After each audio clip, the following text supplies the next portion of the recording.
In this video, we will learn how to stop LinkedIn from using your data to train AI models. So for that, go to LinkedIn. The following is a profile. You need to go to your profile. Click on your image, that is, go to your profile. Here select settings and privacy. When you will go here, some settings are visible. You need to go to data privacy. Click on it.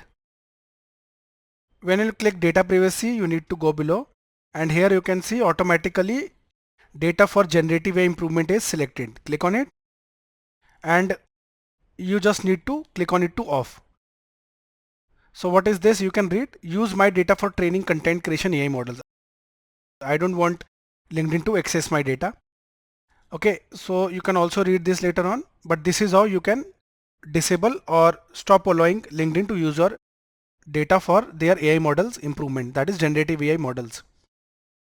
So guys, for a free generative AI tutorial, refer to the link in the description of the video. Thank you for watching.